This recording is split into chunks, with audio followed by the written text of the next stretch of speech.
দুরুদে ইব্রাহিমের মাধ্যমে অসম্ভব দোয়া কবুলের গল্প।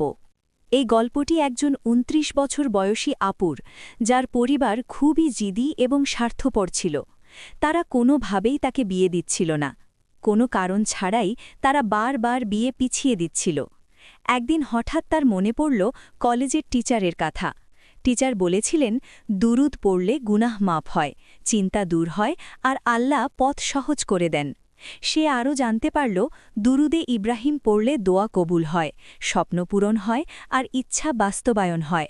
সে দুরুদে ইব্রাহিম পড়া শুরু করে, আর অবাক করার মতো মাত্র কয়েক সপ্তাহের মধ্যেই বদলে গেল সবকিছু।